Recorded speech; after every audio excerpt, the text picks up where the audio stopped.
Hey, I'm Scott. Welcome to the show. Hi, Scott. This is Vineyard Saker. Hey, how's it going, VS, sir? It's going pretty good. I'm watching with amazement the events in Gaza, and I just can't believe this. The empire screwed up the way it did. Yeah, I know that, everybody, Vineyard Saker, he's a blogger at my blog, thestressblog.com, and it seems from what you've been blogging in the past couple of days that you have a pretty in-depth understanding of the Israeli-Palestinian conflict in definitely a greater capacity on this matter than I do. So let me ask you some questions about how it got to this point.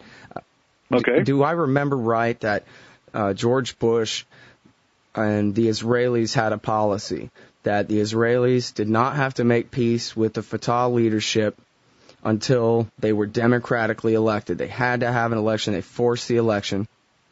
And then secondly, am I right that during that time, the Israelis refused to turn over all the tax money they had collected to the Palestinian Authority so that Fatah was completely unable to buy the votes that they needed to buy, that they were waging basically the war against Yasser Arafat and isolating him, surrounding his headquarters with military and that kind of thing, and then throwing this election that basically just handed the whole situation to Hamas.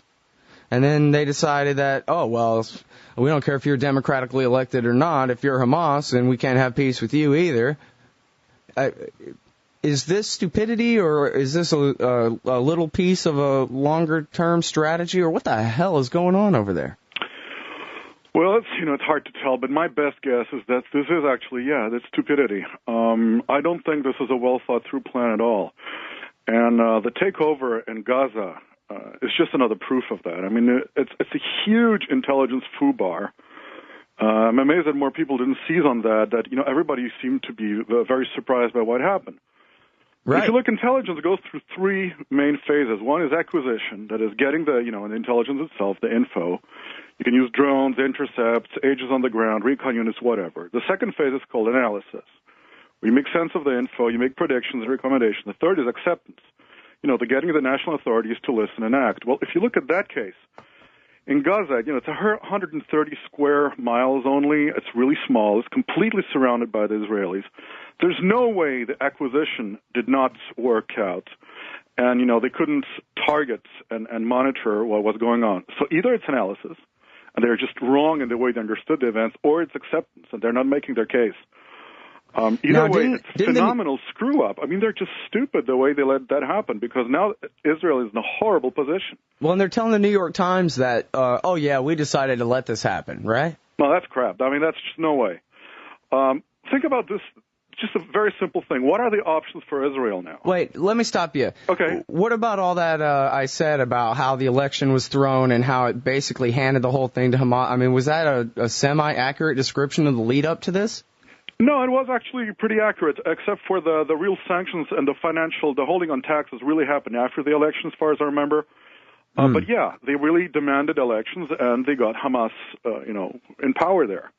Yeah, the way I remembered it was by pumping money into Fatah, et cetera, their bet was, that Fatah would be having, quote unquote democratic legitimacy, and just didn't go their way. Same thing happened in Algeria. Right.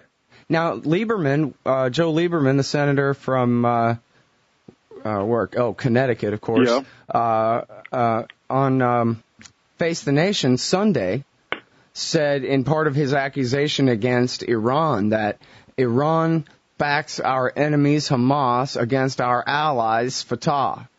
What a bunch of crap. And I thought America or Israel, I don't know, it's hard to tell when Joe Lieberman's talking about who we are, but is anybody allies with Fatah? Well, the Iranians do give them, moral support. I mean, everybody hates Fatah, let's put it this way. So as long as you're against Fatah and you're basically patriotic, the way Hamas is, you will find Shias such as Hezbollah, Sheikh Fadlallah, or the Iranians giving them support. That does not translate into weapons shipments and IEDs and stuff like this entering into Israeli-controlled Gaza Strip to explain what happened. I mean, the support is purely moral. And blaming it on Iran, or, as I've seen this morning, an article saying that Al-Qaeda is now, responsible for what happened in the Gaza Strip, it's just garbage. Yeah, I saw that. You posted a link to that article on thestressblog.com. Yeah. And yeah, talk about unbelievable. It was a bit too easy to imagine the goofballs sitting there making it up as they wrote it. You know, maybe that's just me. I'm a little bit more cynical than the next guy. But and you know, I have a basic understanding that I've learned from Dr. Robert Pape. I think he's a doctor anyway. Professor Robert Pape, the author of Dying to Win. Yeah, he's very good. That though Hamas rhetorically, at least, sometimes supports Al-Qaeda and vice versa, never has Al-Qaeda struck Tel Aviv and never has Hamas taken part in attacks against the United States. They share weapons and training sometimes, but never targets these different terrorist groups. They're always focused on the enemy that they are focused on, with very little cooperation when it comes to that kind of thing. Well, they have things in common. I mean, their faith, for one thing. There's definitely a Salafi component to Hamas's ideology, but Al-Qaeda is essentially Wahhabi Saudi. They care about, you know, the two holy cities, getting the infidels out. Hamas is really a local Palestinian phenomenon. It's quite different. So they do, of course, they support each other, at least ideologically. But that does not make it one organized entity that acts together. Absolutely not. Now, isn't it the case that the Israeli government actually created Hamas in the first place as a counter to the people Joe Lieberman calls our allies, the Fatah guys? Absolutely. But it's also Israeli policies in the Lebanon that created Hezbollah as a split-off from Amal at that time. Right. Now, that was as a consequence rather than a deliberate plan to do so. Correct. In that case. Correct. But in either case, policy creating new enemies. Yep. Now, I don't understand. I guess is this whole thing, is this still somebody acting out the clean break the clean break plan of David Wurmser and the guys from 1996, or are they just trying to clean up the mess that's created? It seems to me, just in kind of basic common sense, if I go into a neighborhood and say, well, this used to be my grandfather's house, kill the people who live in it or throw them out at gunpoint and occupy that house, and then proceed to go around bullying all my neighbors and threatening them, that's really not a good way to secure long-term peace in my neighborhood. It's not a good way to guarantee that I'm going to be able to continue living my life without more trouble and blowback from them. It seems like the obvious policy for the government of Israel would be to try their very best to shake hands and make up with all their neighbors, rather than continuing this seemingly unending process of occupation and low-intensity warfare for decades. I mean, what the hell? Well, but keep in mind that the neocons and the likes of Lieberman are not long-term thinking people.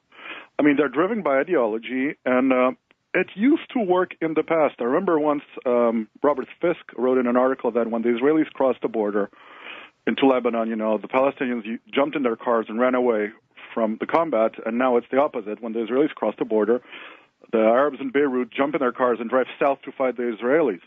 When the secular Baathists and, the social communists or whatever were opponents of Israel, that kind of approach worked. Now they're dealing with a completely different phenomenon, which is religious, deeply committed religious Arabs who are willing to actually slug it out and fight hard. And they're not afraid of them. And that strategy now doesn't work, but what else can they do? They don't have much of a good option. And they don't have much of a long-term plan at all. Neither does Israel have any long-term plan that, has a conceivable success strategy, outcome in the Gaza Strip or the U.S. and Iraq, etc. It's the same thing. The French call it the fuite en avant. They're running forward, doing more of the same, while trying to deny politically trying to protect their butts by saying, we're going to do more and this is going to work. But it's not going to work. Well, so what's going to happen now that, assuming that the secular communist types, the Fatah, PLO types, are, completely done, basically, have lost their authority in the Gaza Strip, what's the future? We're going to see reinvasion and reoccupation of Gaza by Israel, or is the whole thing going to turn into Escape from New York, Prison by the Sea, or what? Well, I've just seen that they appointed Barak again, Minister of Defense, which is certainly a step better than Peretz, who was just a terminal idiot. They're doing the same thing as the U.S. did. They got rid of Rumsfeld, put Gates in. But does it change their options? Not really. Reoccupying, well, they can do it. They can certainly enter, but, you don't want to engage in a military operation where your entry is easier to understand than how you're going to exit. There's no exit strategy. I mean, what would be the point of reoccupying the Gaza Strip? It just makes no sense. Yeah, well, but, I mean, don't they have a real problem if there's a monopoly on control of Gaza and it's in the hands of Hamas? Yes, they do. And the real problem, let me just go through the two other options. Get the UN or the Arab League to go in, or control the border, as Foreign Minister of Israel said this morning. That isn't going to work either. It's not going to change anything on the ground. And as soon as you get any Arab country involved, there's real danger of collusion, weapons coming in, and, it's not going to work either. And do nothing is the worst of all options, because you keep in mind there's one very important thing to realize here. If Hamas remains in control of the Gaza Strip, it's going to be the first time that the Palestinians actually liberated their own land. It's forcibly liberated Palestinian territory. They negotiated nothing for the Israeli withdrawal, and now they're negotiating nothing and getting rid of Fatah, which are basically Israeli stooges. That's going to send a tremendous message to the rest of the region. First time it was Hezbollah who showed that they don't fear Israel. This time it's Fatah doing the same thing, going, we're not afraid of you guys. So right, well, I really don't see a good option for them. At the same time that America's being defeated in Iraq next door. Absolutely. Yeah. And all what I call, the studios of the Imperial High Command, you look at Karzai, he's in deep trouble. Malaki in deep trouble. Signora in deep trouble. Abbas in deep trouble. They're all sinking. And it's a kiss of death to get the support of the U.S. And what did Condi Rice do yesterday? The first thing, she calls Abbas to express the firm support of the United States. These people are delusional. They don't understand how bad it is for the worst thing that could happen to Abbas is get Condi Rice's support that way. And they're still doing it. Same thing. I think it's, people very often think that there's a refined plan at work there. I don't think so at all. I think they're plain stupid. Imperial hubris is the perfect expression that Michael Shore uses for that. These are completely delusional people. They can't come to terms with the fact that they cannot, terrorize and oppress an entire region and hope to get away with it. Well, so if you were somebody's national security advisor or something in Israel and you wanted to at least start turning the ship around and start heading toward a peaceful policy, what kind of direction would you advise that they go? I mean, you say there's no good options. There's got to be one or two that are the least worst. Well, by definition, the first thing to do is to negotiate with the representative of the Palestinian people, which is Hamas, negotiate with the representative of the Lebanese people, which is Hezbollah, to sit down with these people. Admittedly, they're not going to like that, but that's the people to talk to. God, I can hear the right-wingers in the radio audience just ripping their hair out. What did he just say? Recognize Hezbollah as the leader of the voice of the Lebanese people? Well, the right-wingers have two options. They can rip some of their hair out hearing that, or all of it, by denying that this is the only way to talk to anybody there. I mean, there's nobody else to talk to. Talking to Signora and Abbas is just about as good as talking from somebody from the Heritage Foundation or, some Likud think tank. It makes no sense. There's nobody to talk to. Oh, man. A deal with these people is the only way out. By continuing to kill them, they're only asking for a stronger and stronger reaction. Yeah. Hey, what about from the point of view of, say, the average guy in the West Bank? Would you advocate to him to push to just go ahead and recognize that Israel's never going to give up that high ground? I learned that listening to G. Gordon Liddy. I've never been to Israel. G. Gordon Liddy says the West Bank is the high ground, tactically speaking, militarily speaking, and Israel's never going to give it up ever, so forget it. And, I'll take G. Gordon Liddy's word for that one. So if you were a Palestinian in the West Bank, the average guy, would you try to accept that that's the case and push for Israeli citizenship and a vote in the Knesset, or would you continue to advocate for a two-state solution, or what do you think is the right way to go from the point of view of of the West Bank Palestinians? Well, if you're asking tactically what the best political decision is, right? Yeah. I suppose negotiating for a two-state solution makes sense. But on the long term, really, the thing that's left unsaid, and which is at the core of all of it, the Israelis need to accept that the very presence of the State of Israel in the Middle East needs to be acceptable to the majority of the people living there. And if they can't accept that, if they think they can impose their presence there forever by force, they're doomed to failure. All right. Do you believe that the people of the Middle East, in some form of majority, could be made to accept Israel for the long term if they were to, say, for example, withdraw to their 48 borders and elect Barak instead of Netanyahu next time for prime minister? Yes.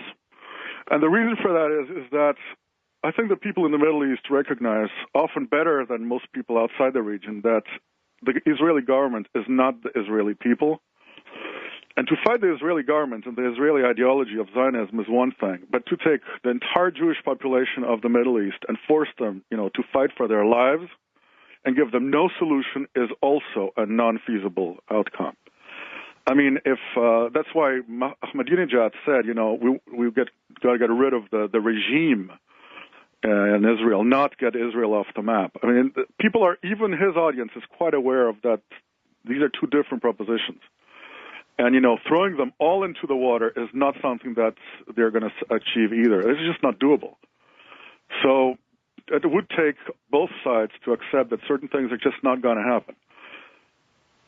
All right. Hey, thanks a lot for calling in, everybody. Vineyard Saker, blogger at thestressedblog.com. Appreciate it, bro. Thank you very much. Bye-bye.